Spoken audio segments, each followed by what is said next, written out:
So this week we started off our tour of the world through classical music, and we started off with Germany and other German-speaking countries like Austria. And so we learned a little bit about that. And today I want to move on to another very important country where there's lots of famous composers who came about and really changed the world. That's Italy. In fact, Italian music has been one of the key driving forces, especially in the early centuries of modern classical music, 16 and 1700s. Now, I also mentioned in the previous post how language actually affects music here. And so in German, you have very sharp, short syllables, and the vowels are very rough in some ways. That's maybe how we would describe it in English. But in Italian, the vowels just kind of flow off your tongue. They're very fluid, and so therefore the melodies are actually very flowery in Italian. And so that caused a different approach to music in a lot of ways. And so in the Baroque period, we have some very famous composers. Probably one of the most famous is Antonio Vivaldi. He was actually a priest, and he had red hair, which, I like him for that too. But he worked at what was essentially an orphanage for girls, and he would teach these girls how to play stringed instruments, and so all of his music is primarily for stringed instruments, so that they would play it, and then he would usually be the soloist. And so think of like the Four Seasons. It's a violin concerto. He would play violin because he was also a virtuoso violinist, and then his orchestra, of course, would play the song. Now, moving on to the classical period, you have composers like Muzio Clementi. Now, most piano players play some of his sonatinas, okay? They're actually very typically used in piano lessons, and so he's not known for a whole lot more, but he did write some symphonies, so I included one on the plays today, so make sure you check that out. Another very famous Italian is Antonio Salieri. Now, in his day, he was really, really famous, and now we know him more as being Mozart's rival because of the movie Amadeus. I don't think that story was totally true. You got to check Snopes on that one. I don't know about that one.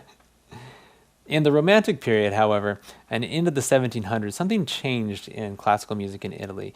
It went a different direction than a lot of other places went, and it seemed to focus more on vocal music, especially opera. So in the 1800s, you get a lot of composers who really did a lot with opera. And so you have like Rossini. He wrote operas. That's what he's known for. And another one would be Giuseppe Verdi, mostly known for operas.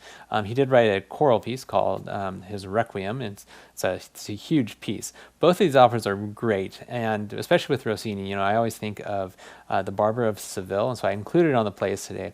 But when I hear it, I cannot help but think of Bugs Bunny. So if you can find a version of The Rabbit of Seville, I would totally do it and show your kids because they will think it's just hilarious, right?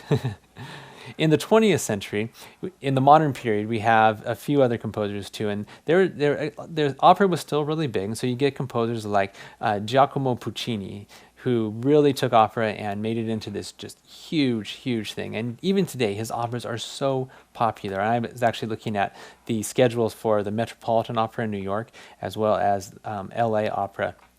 And they both have Puccini operas on their schedule this season because, again, they're so popular. They're so amazingly entertaining for an audience. And in fact, it was one of my favorite ones that I've been to. I went to see La Boheme once, and it's just a great opera. Now, in the 20th century, too, we had a few other composers. Got back to instrumental music here. One of the first ones was Ottorino Respighi, and he kind of took more of the impressionist role as in Italian. We haven't really talked about Impressionism yet, so maybe you want to look that one up. But nonetheless, his work, The Pines of Rome, on the playlist, is sure to just enthrall your kids with how vivid and colorful it is. And the other composer that I wanted to include, someone who is much more recent, is Ennio Morricone, and he primarily did film music. Now, in the 1950s, 60s, you may have heard of what we call spaghetti westerns. It was westerns, like movies that would feature cowboys and people like that, but they were all filmed in Europe. And so he got his start there, and then he was brought over to the United States to do a few movies, and he just made it big. So one of the things that he did was the Clint Eastwood movie, The Good, the Bad, and the Ugly. And it's a great score. You cannot think of Western movies without this music. And then lastly, I do include one of his other pieces. It's from a movie called The Mission, which came out in the 80s, and this one's called Gabriel's Oboe.